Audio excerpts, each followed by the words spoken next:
石みたいに光ってる流れ星を見上げていたあの夜も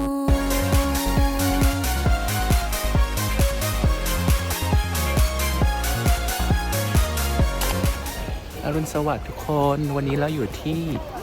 GB Museum นะครับกับช่อง Rocco Slow Life นะฮะ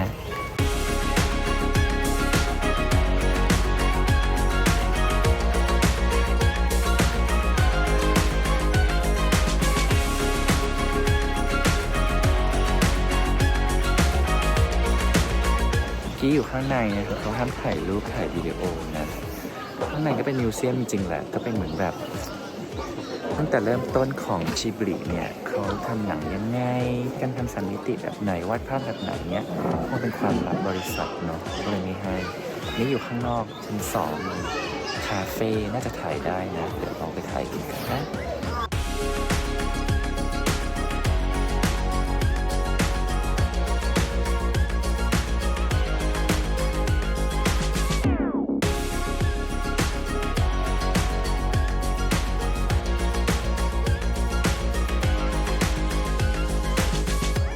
กลับมาถึงโรงแรมแล้วนะครับทุกคนก็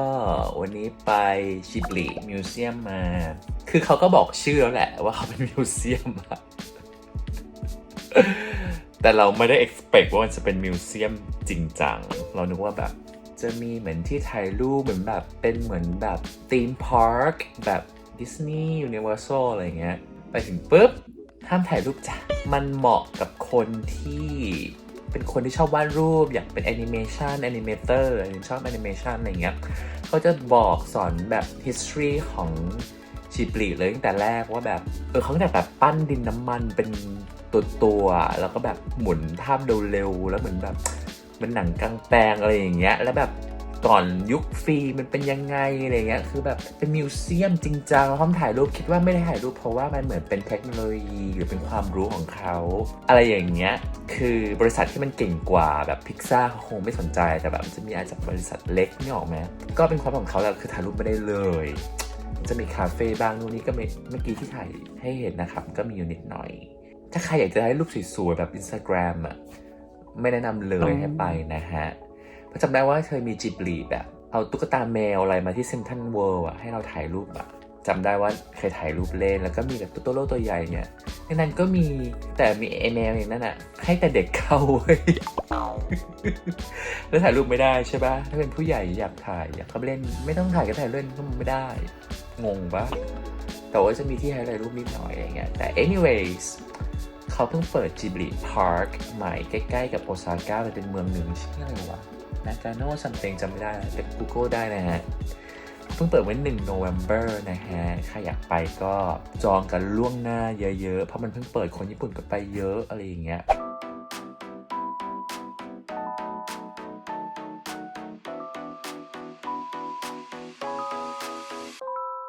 สวัสดีทุกคนตอนนี้เราอยู่ที่ Universal Studio Japan แล้วนะครับ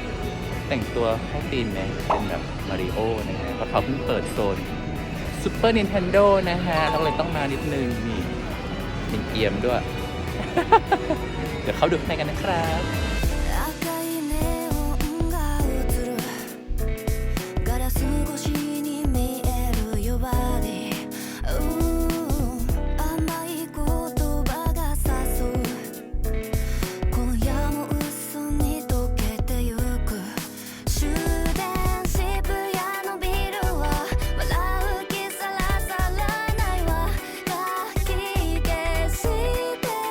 ตอนนี้เราเดินเข้ามาใน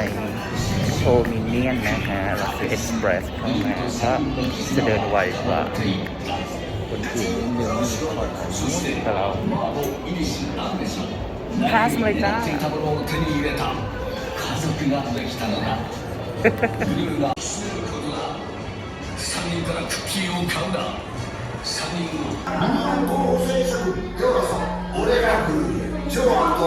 ミニオンに変えることができるんや開発当初は小さな不具合もあったครับก็อยู่ในร้านอาหารรอซื้อข้าวกินนะฮะก็เป็นโซนจูราสสิคพาร์คเลยก็ ไม่น่าจะเล่นเครื่องเล่นอะไรในโซนนี้นะฮะแต่เดี๋ยวถ่ายรีวิวไปดูรอบๆแล้วกันมันมีเครื่องเล่นใหม่เป็นเหมือนแบบเป็นไดโนเสาร์บินนะฮะที่สั่งมาเป็นริกส์นะฮะก็มีพลาสติกสติ๊กเกอร์และแดนเจอร์ไปกินได้นะ อันนี้เป็นเครื่องเล่นที่2นะที่เราจะมาเล่นกันเป็นจอนะแถวยาวมากแต่เราได้ Express นะเหมือนเดิมก็เราคงจะเล่นอะไรแต่ให้เราซื้อ Express นะเพราะเราขี้เกียจต่อเดี๋ยวคอยดูกันครับ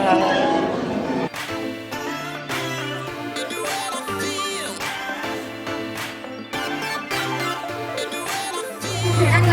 ちょっとアビデスリー落としてアビデスリーはいよっしゃワンはい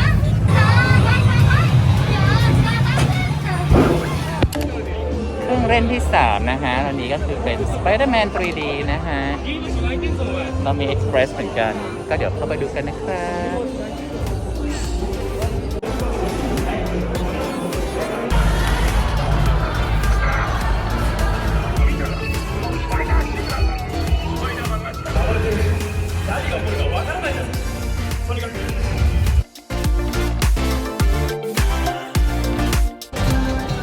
แล้วเราก็ถึง Super Nintendo World แล้วนะฮะ เดี๋ยวเราเข้าไปดูกันดีกว่าว่าข้างในเป็นยังไงบ้างตื่นเต้นมาก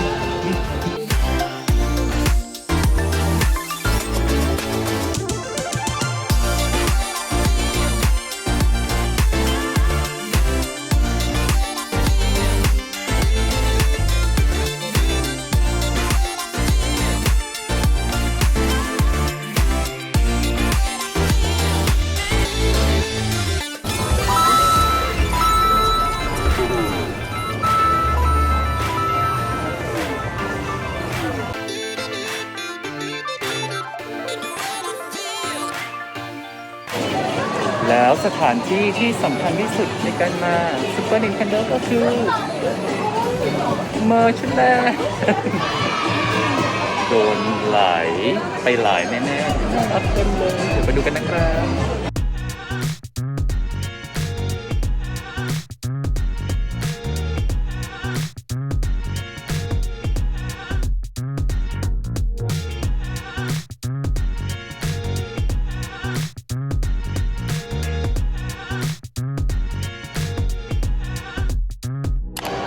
สั่งอาหารเรียบร้อยแล้วนะครับ ตอนนี้เราอยู่ในคาเฟ่ชื่อ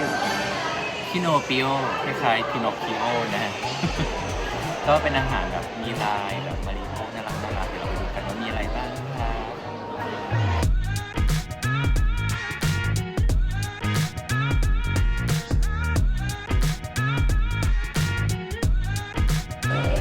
ส่วนอันนี้ที่เป็นน้ำมีเยลลี่ข้างในนะ เป็นเหมือนยูสุเบะก็จะแบบเปรี้ยวๆอันนี้เราจะรีวิวแฮมเบอร์กกับไข่นะ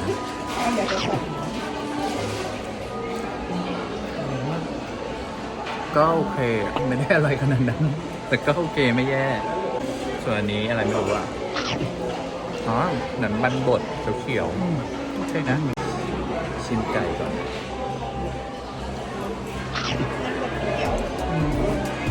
หวานมากกุ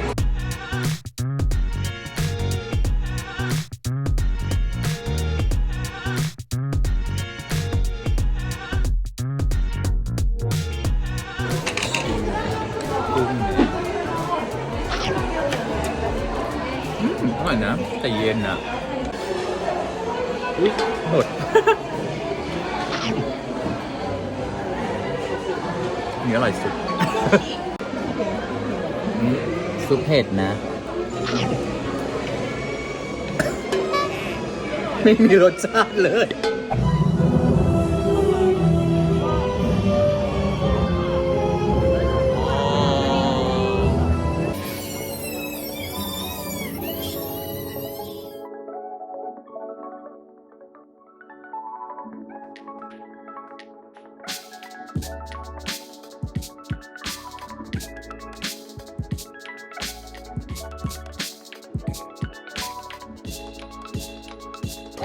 กี้เราเล่นเครื่องเล่นอันหนึ่งนะฮิปโปกริตใช่ปะชื่อฮิปโปจริงๆอ่ะช้ามาก น้องน้อยก็ชอบมากๆเลยโดยส่วนตัวนะครับเพราะว่ามันมีอะไรใหม่ๆที่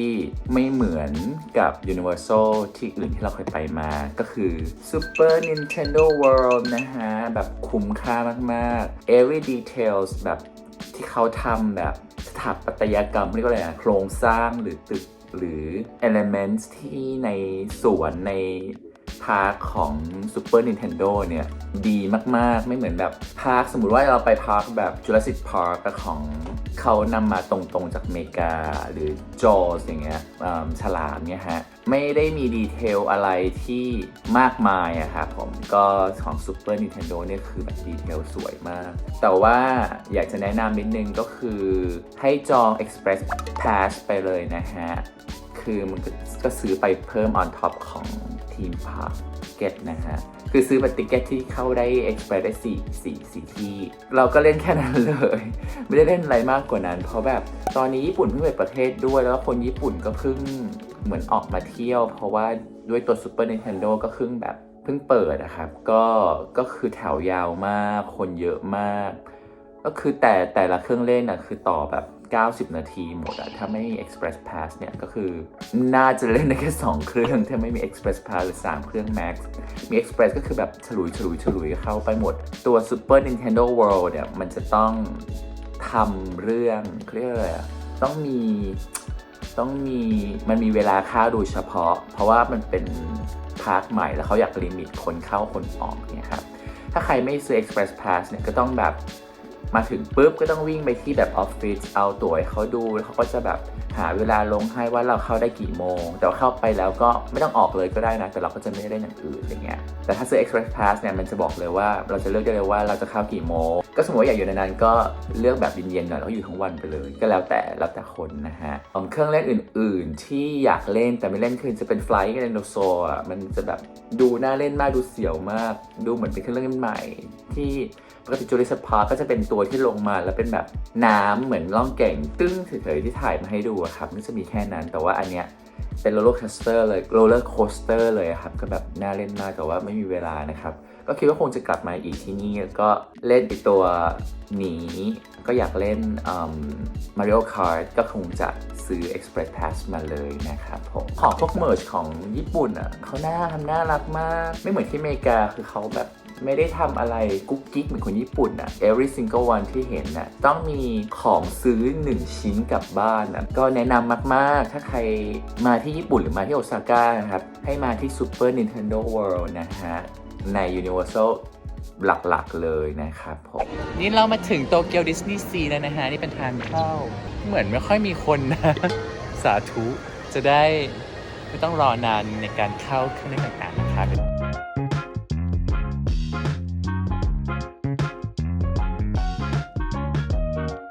อันนี้เป็นครั้งแรกเลยนะครับที่มาโตเกียวดิสนีย์ซีนะพอดีเราเคยไปดิสนีย์แลนด์หลายที่แล้วแหละที่ LA ก็เคยที่ฮ่องกงก็เคยนะครับก็เลยอยากมาที่นี่นะครับแต่ว่าในเขามันก็ไม่ค่อยมีอะไรมากแต่เราลองเดินดูรอบๆก่อนแล้วก็พาร์ทที่อยากมาที่สุดก็คือ Little Mermaid นะฮะเป็นการ์ตูนที่ดูตั้งแต่เด็กนะฮะตอนวัยที่เราเด็กการ์ตูนดิสนีย์ที่ดังๆตอนวัยเด็กจะมี3 เรื่องนะก็คือบอกก็รู้อายุเลยก็คือมีเจ้ามาเมดแล้วเคงอลาดินนะ รู้เลยว่าอายุประมาณหนึ่งแล้วนะครับผม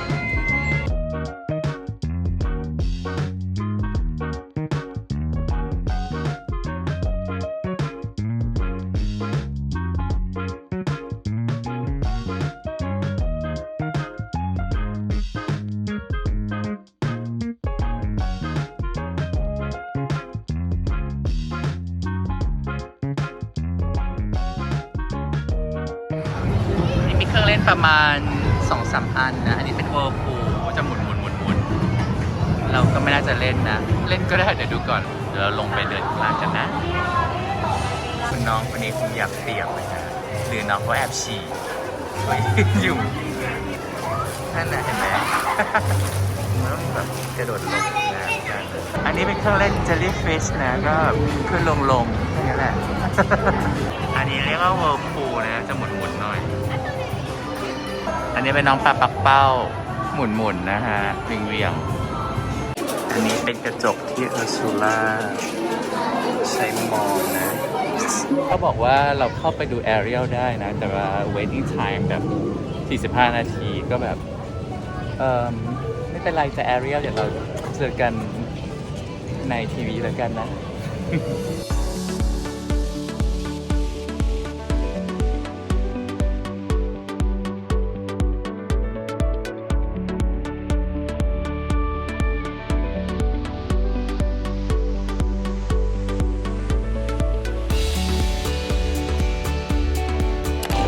สรุปเราได้สีเทามานะฮะ ดูแบบเข้มสุด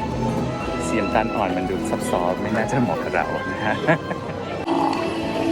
ดีเทลของเหมือนในการ์ตูนที่คือตลาด ก็สวยงามดีนะครับ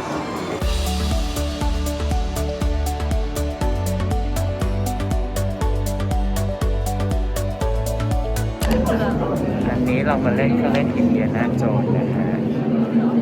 แต่เป็น single entry นะฮะก็คือเขาไปเล่นคนเดียวถ้าที่นั่งว่างแล้วก็เสียบอะไรอย่างนี้ก็เลยได้เข้ามาลายที่ไม่ได้ต่อตัวยาวแบบนี้นะครับ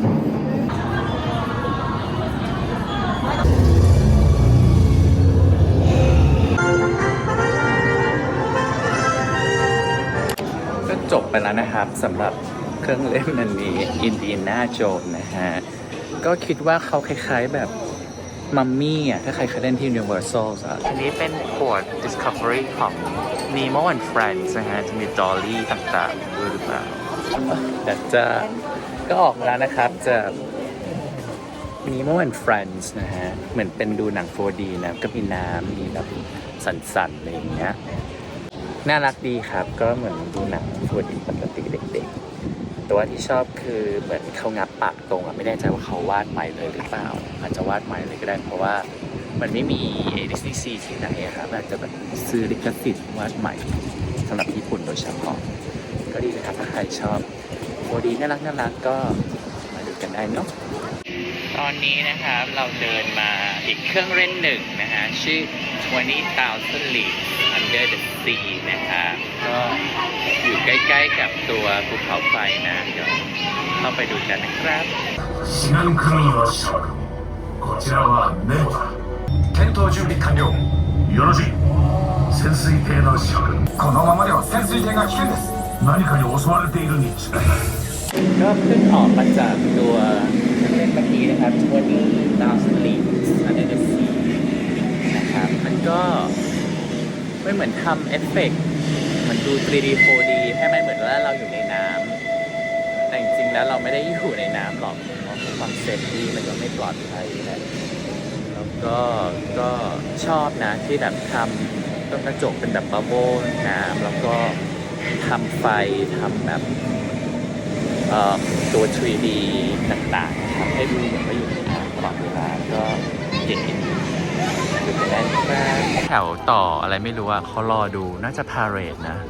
จริงจังมากแล้วพาเหรดเห็นน่าจะมีตอนกลางคืนรอบเดียวมั้งเขาต่อตั้งแต่เช้าเลยอะเขาไม่ทำอะไรกันเลยสรุปเราก็เจอร้านช็อปที่ใหญ่ที่สุดที่มีเมอร์ชเยอะๆหน่อยนะจะมาตามล่าหาprincesses ต่างๆกันถ้าไม่ได้ก็ต้องซื้ออะไรก็ได้ละมั้งเนาะฝากเพื่อนนะครับเนี่ยครับที่ญี่ปุ่นน้องเนี่ยน่ารักเป็นน้องฟ็อกชื่อลีน่าเบลเหรออันนี้ฮิตมากเลยอ่ะเนี่ยตัวฟ็อกจิ้งจอกสีชมพูกับหมีสีน้ำตาลเนี่ยฮิตมากมีช็อปแยกของเขาเลยนะแต่คนไทยก็คงไม่อินมั้งเพราะไม่มีใครรู้จักดัฟฟี่น้องหมีชื่อดัฟฟี่นะนี่ก็ฮิตมากทุกคนถือเยอะมากๆเลยที่นี่นะครับ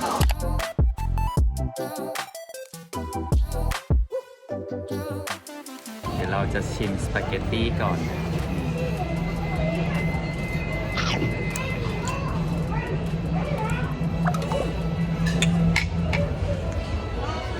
ก็เปรี้ยวๆหนักซอสมะเขือเทศอ่ะ น่าจะมีเกลือเพิ่มนิดนึงแต่ก็โอเคนะพอกินได้ อันที่สองนะครับ เราจะชิมเนื้อนะเขาเป็นแบบเหมือนเขาหมักกับกาแฟหรือเขาแบบ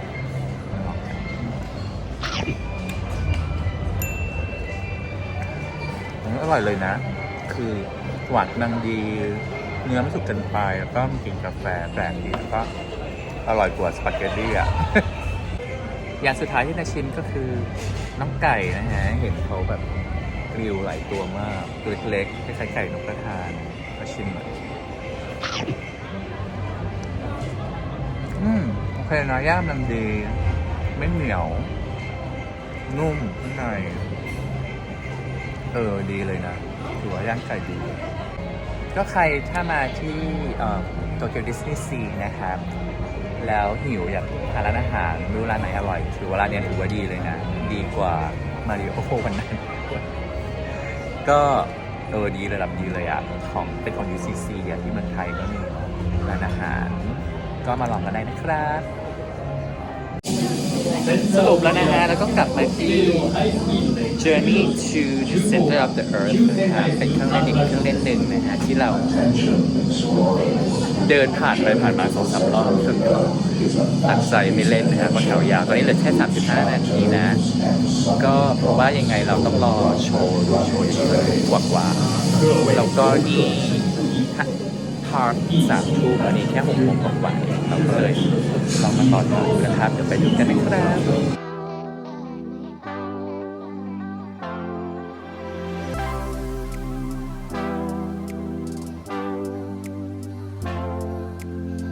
จบแล้วนะฮะเร็วมากประมาณนาทีเดียวเท่านั้นก็ขึ้นไปสูงๆครั้งหนึ่งแล้วลงจบออกมานะครับจาก The Journey to the Center of the Earth นะฮะก็เป็นเครื่องเล่นที่สนุกที่สุดแล้วนะก็มีเสียวๆ Anti Gravity สัก2 วี3 วีก็สนุกดีนะครับถ้าใครมาก็อย่าลืมมาเล่นนะครับ